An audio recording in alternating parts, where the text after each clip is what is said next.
Hello and welcome to this Swift programming video. My name's David Thorne. In this video I'm going to be showing you how to create and read from a file using the very low level open and read, and obviously we're going to be using the close function too. Now why would you want to do this? Well, it's good to understand how the likes of FileHandle works, and then when you know how FileHandle works, you'll then know how FileManager basically does this. And this will just basically help you to better understand file descriptors, files on a Unix system. With that said, let's just jump straight into this. Now, if you just want to understand basic creating files, this is maybe not the video for you, but if you want to dig deeper into how to do lower level operations, then maybe sit back and watch this. This might be interesting to you. So the first thing we want to do is we need to get a file descriptor, right? That's the lowest level thing that we can do. And if we get a file descriptor, we know that we can read and write from that file as long as we've got the right permissions on it. And we can do that by calling the open method, all right? And on the open function, sorry. And on this, we then need to tell it whether to create the file. Because we want to create the file, we have to say o_create. This is a flag that we have to use. Now, we want to also say only create this file, right, if it doesn't exist already. And this is this O exclusive flag that we're going to OR onto this. So this is going to return an error if this file already exists, all right? Now, we're going to also want to write to this file, right? And after we've done this, we're going to replace this code and then do the reading from it. But it's going to be pretty much the same thing. The next thing is we need to give it permissions. So we need to give it file permissions. You've seen this on Unix, right, where it's got a rwx, r-r-, and so on. So these will start with an S and then an I, right? And the first thing we're going to do is going to give user. We're going to give read for the user. We're going to give read, write, and execute for the user. You can do these separately, but it's just easier for us to do it now. So, and then we're going to give a read for the group, and then we're going to give a read for the other as well. And that is it. We now have our file descriptor, well, only if it allows us, right? And we can check this by saying if the file descriptor FD is not equal to -1. -1 means it's going to fail. And if it is, we're just going to exit with 3, all right? And we'll then come and close this file descriptor. And when we run this, you'll see program exited with 0. When we run this again, program exited with 3 because the file exists. And when we, whoops, that's not what I wanted to do. And when we look here, you see myfile.txt with the correct permissions that we set. Happy days. So let's just go ahead and delete that file now, right? And we can run it again and show you we get program exited with 0. And then the file is there once again, all right? Okay, so now we know how to create the file. Next, we want to be able to write some data to it. And this example, we're going to be just writing a string of data, all right? And then the content we're going to be writing is naturally going to be hello world, all right? And to do this right, we're just going to go through the function first of all. We need to take a file descriptor, and then we need to have an unsafe raw pointer, all right? Just to keep this nice and simple, we're going to say data here, all right? And then we're going to say data.counts, all right? And this is then going to create the data here is going to be an array, all right? An array of unsigned 8-bit integers, okay? And to convert this content to unsigned 8-bit integers, we need to be to convert it to UTF-8, all right? And once we've done this, we then now have an array of, it says something different, but the write function is going to see it in a different way because we have unsigned 8-bit integers, excuse me. And we tell it how much we want to write to.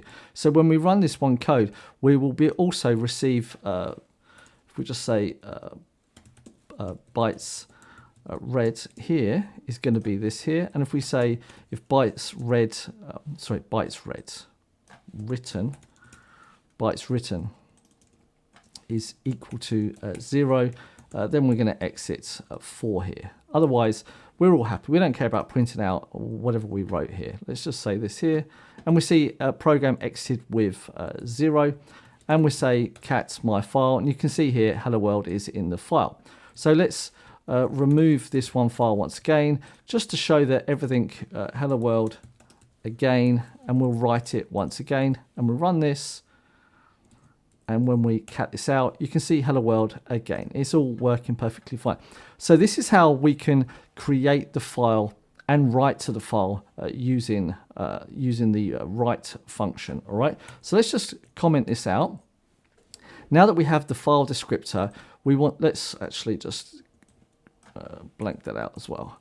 Let's just go through this again. So we're going to create the file descriptor now for reading. And so we have to basically take the same information. We don't need this mode though, right? Because we're not creating anything like this. We don't have to create the file or anything like that. We're just going to say read only. That's all we're doing. We're just creating a file descriptor for read only. Now, remember, when you have a file descriptor, you have a direct link to a file that is there. Now, if someone else deletes that file, and so on, which is still possible whilst you have this file descriptor, then it could not be there anymore. But all the time that we have this file descriptor, we know that file exists. But we can check this by saying if a file descriptor is -1, then we know we don't have a file descriptor. We need to close the file descriptor after we've finished with it. And now what we're going to do is we're going to repeat and while loop, right? And this is going to be then to bytes read is more than 0. So let's just go ahead and create this bytes read. And this is then going to be an integer, and we'll declare it as an integer as well. And what we want to do is we want to read now from this one file descriptor, and we want to read it into a buffer now, all right? And we can create this buffer. And this buffer is going to be a unsigned 8-bit integer. And we're just going to say repeating, and we're going to initialize it with 0, and we're just going to create 512 bytes of this, all right? So now we can say we're going to write it into the buffer, and then we can say here buffer size is then 512, so we can put it into here as well, all right? And now we can then convert this to bytes read, all right? The buffer that we've created is an array of 8-bit unsigned integers, okay? But the read file, it needs a pointer, right? Now, Swift doesn't have pointers, but it has in-out parameters. And basically, Swift will handle the conversion of the in-out parameter to be then the pointer that's needed for the read function, right? So this read function is going to return bytes read.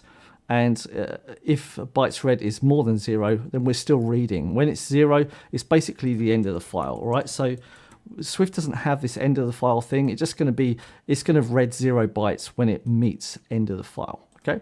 And once we finish that, we're going to close this file descriptor.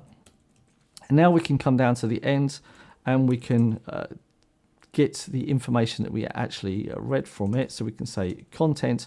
And we've got a buffer now, and we can then just say buffer from bytes, and then just say the buffer here. And in encoding, we're going to say UTF-8, and we can print the content out, and it's going to be an optional string. So let's just run this again, and you see hello world again. If we come to the file and we go into the file and we say hello again, how are you doing, and we save this and we come back to our file, you'll see hello world again, how are you doing? So this is how you can read from the file, all right? It's a little bit more difficult, let's say, but it gives you an idea about how to do this. Now, do you really need to do this in Swift? No, but if you're going to be working with files all the time and you want speed and efficiency, then using the likes of the FileManager is just too much abstraction. You've got to learn how to come down to the lowest levels, all right?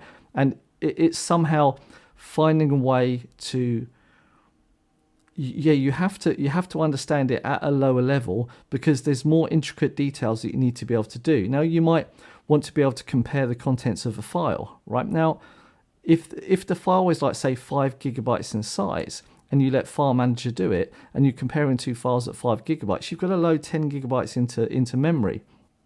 Now, if you are checking those files bit for bit and you don't care, as long as one bit doesn't match the other bit, then you can just exit. So when you can write these functions yourself and you start understanding how to convert the likes of the content of those files to the correct buffers, sizes, and reading bit for bit and so on, then it's going to really help you if you ever want to then go even lower onto the likes of C and so on.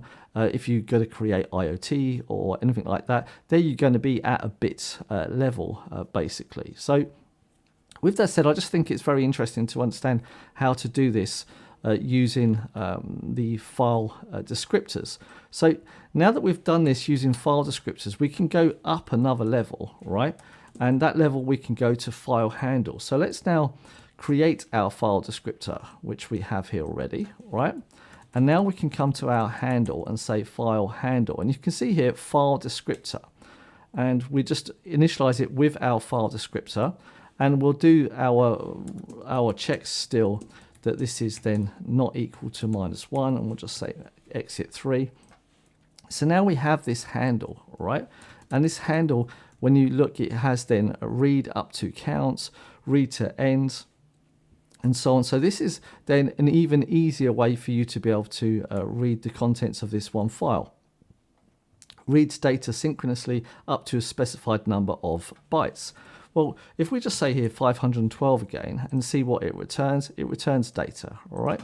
So we're going to get data back. And we can if this data here to make sure that we've actually got data. And if we actually have the data, we can print it out by just basically saying string from data, and then encoding UTF-8. And all right, we'll